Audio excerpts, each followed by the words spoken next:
everyone, it's Jessica from the Guiding Greenhorns, and today we're going to be talking about important investment terms and concepts that you should know before investing in the stock market or other types of investments. So if you're ready, let's go!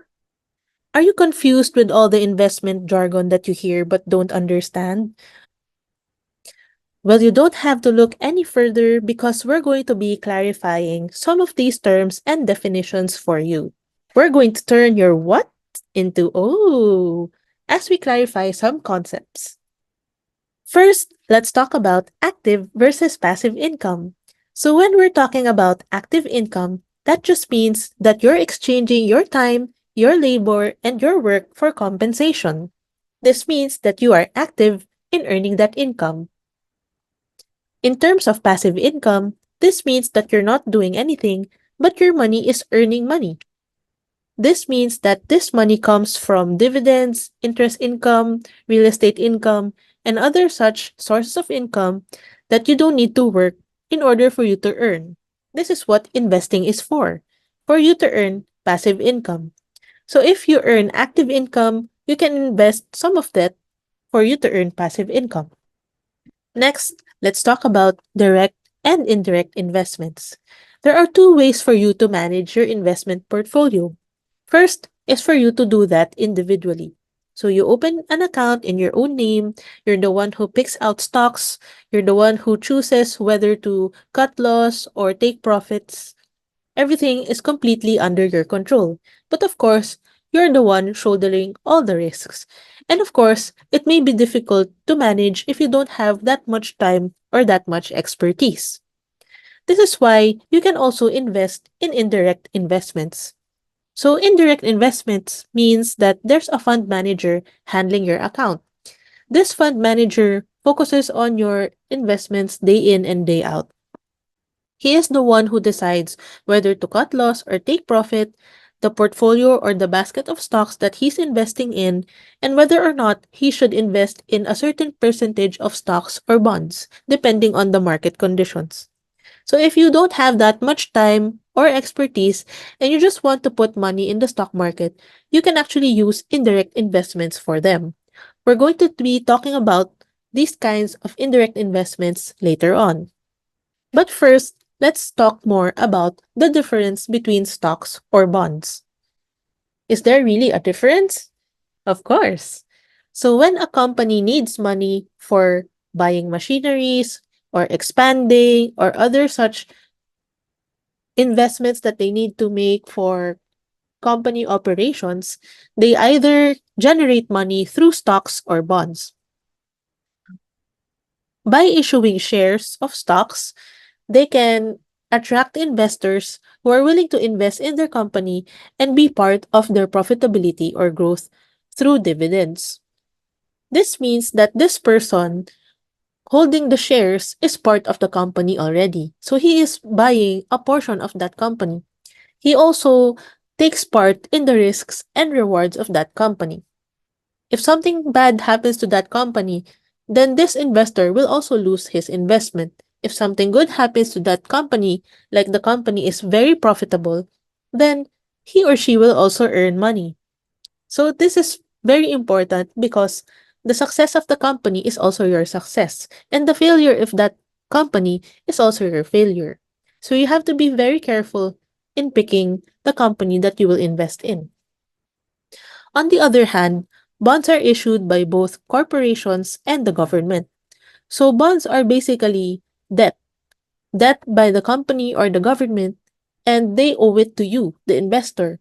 In exchange for a certain fixed interest, they will invest your money in their activities. So the risk here is that they will go under and they will not be able to pay you back. So better make sure that if you're purchasing bonds, you're purchasing them from well-known institutions and they have the ability to pay your money back. In terms of the risk, stock market holders have higher risk because usually when a company goes under, they will pay their debt instruments first before their stock or shareholders. There are also two kinds of shares, preferred shares, and ordinary shares. So if you are preferred shareholder, you are a VIP of the company. So you have certain privileges over the ordinary shareholders, such as you can enjoy fixed dividends or you get preference if the company goes under. You get paid first over the ordinary shares. On the other hand, ordinary shares are of a riskier type because if the company goes under, they're the last persons to get paid. Also, their rewards depends on the performance completely of the company. They don't have any fixed dividends usually. That's why they are more involved in the company. They have voting rights, unlike preferred shares that do not really have voting rights. So it's really up to you whether or not you want to try getting preferred or ordinary shares. Just make sure that you weigh the pros and cons and that you are educated before making that decision. Next, we have mutual funds, UITFs, and VUL insurance. So what are these products? These are forms of indirect investments, meaning you are paying a fund manager in order to manage the accounts for you. So basically, if there are large scale investments such as $50 million bonds, an ordinary person cannot really invest in such a fund because an ordinary person will not be able to have $50 million in his or her bank account unless that person is really, really rich. So, this is what mutual funds and UITFs and VUL insurance policies are for. They gather money from the small investors and able to invest in big scale investments. So your 5,000 pesos will be pulled together with someone else's 100,000, with someone else's 20,000, and together you can meet the $50 million or peso requirement in order to be able to invest in these large scale investments. With your small amount of money, you can reap the higher interest or the benefits of that large investment. So if you don't have much experience or time and you want to reap the rewards, you can consider investing in these kinds of products. For mutual funds and UITFs, they have one-time investments. But on the other hand, VUL insurance is usually monthly in terms of payment because you're also paying for an insurance premium. So VUL insurance is basically a mutual fund or a UITF coupled with an insurance contract, which means that you can get insured against critical illness or accidents or even life insurance. This means that aside from your investment, you are also insured. However, just a word of caution that since there are more benefits to VUL insurance, they also have more charges. So in our previous videos, we were discussing about different investment goals and horizons and different kinds of investment accounts that are suited for each goal and purpose. Let's also talk about technical versus fundamental analysis. When we're considering technical analysis, it's really more about graphs and charts and the movement of stocks in the stock exchange. So that's basically an observation of what is happening to the stock and analyzing its buy and sell trends. So for fundamental analysis, you're really doing a deep dive in the company, its business operations, its industry, its competitors, and how it is doing against them. So you're really thinking like a business owner. So this is the strategy of Warren Buffett, one of the greatest stock investors of all time. He actually looked at the fundamentals of Coca-Cola and being a Coca-Cola lover himself, invested in that stock for many, many years. So we're going to be talking about this investment strategy on a later slide. But basically, technical analysis is based on the movement of the stock prices without considering the company itself. On the other hand, fundamental analysis places much emphasis on the company even if it's not doing very well right now or there are fluctuations in its stock price. Let's talk about day trading versus long-term investing. So since we now know about fundamental and technical analysis, we can correlate it to the investment strategies or investing styles of different traders. For day trading, if you've heard of the word supitero, that's what they call day traders here in the Philippines. So day traders take profits in the short term. So they look at the stock accounts day in and day out, actually every minute, in order to be able to take quick profits. Usually, technical analysis is the skill required for this type of investing strategy. On the other hand, fundamental analysis is used for long-term investing because it's like you're really buying into that company, you're being a partner of that company.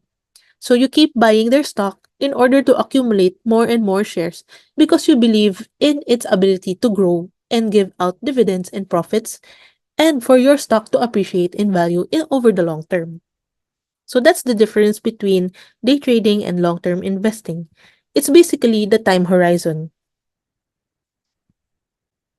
Next, let's discuss peso cost averaging. As promised, I'll be sharing with you the investing strategy of Warren Buffett.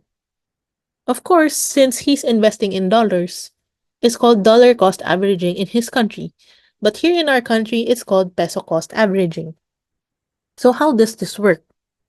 Well, if you were to buy 5 shares of a particular company only at its highs, then you would have invested 5 shares at 10 pesos per share, which means that it would have cost you 50 pesos. 50 pesos divided by 5 shares is 10 pesos per share. That's your cost. The stock price today is 10 pesos, which means you're selling at 10 pesos per share, and it cost you 10 pesos per share to acquire. For simplicity's sake, we're not going to be considering brokerage fees, taxes, and the like, and we're just going to be talking about the stock cost or cost to acquire the stock. And therefore, your profit is zero. On the other hand, if you just kept buying at the low, that's 5 shares times 5 pesos each. It would have cost you 25 pesos. 25 divided by 5 shares, it would have cost you 5 pesos per share. Today's stock price is 10 pesos, and therefore, you would have profited 25 pesos in total, which means that's a profit of 5 pesos per share at 5 shares. What's the problem here? The problem is that you can't really tell whether or not that stock price is at the highest or at the lowest point. Even the best experts in the field cannot determine that that price is already at the high or the low because stock prices fluctuate like crazy every day. So what is the best strategy for you to utilize in order to take advantage of these fluctuating stock prices? That is peso cost averaging. Peso cost averaging means that you just keep buying stocks at different price points, and towards the end, it will average out your cost and enable you to earn profits despite fluctuations in the stock market. So let's say that you bought the 2 shares at 5 pesos, which is at the low, and you bought 3 shares at 10 pesos, which is at the high. It will give you an average cost of 8 pesos per share. Selling at the price today at 10 pesos per share with a cost of 8 pesos per share, it will give you a profit of 2 pesos per share, and your 5 shares will give you a total profit of 10 pesos. So that means that you're still earning a healthy profit even if you did not predict well the high and the low of that share price. You just keep buying, and over time, you will generate profits. Bear and bull market. If you're talking about a bear market, that means that the stock prices are going down and there is a downtrend. This is symbolic of a bear swiping down at its prey. Its paw is on a downward motion.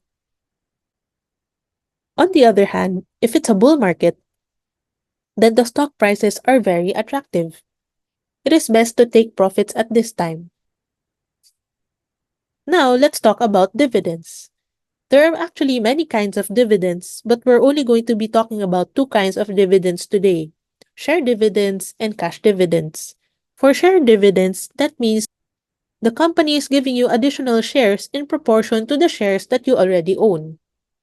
So those are bonus shares. And when the company releases cash dividends in the future, you're holding more shares and therefore you can get more cash dividends. So cash dividends are given in exchange for the investments that you hold in their shares of stock.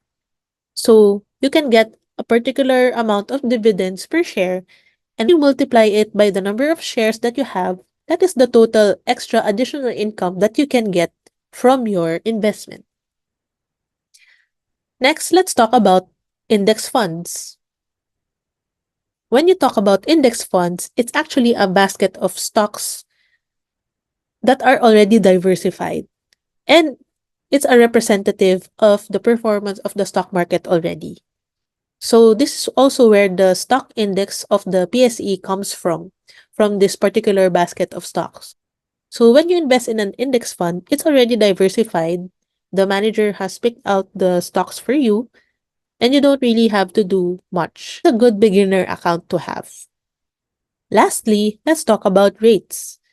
So in one of the videos that we have on the channel, our guest stock market expert Mr. Arnel Aragon talked about rates or real estate investment trusts.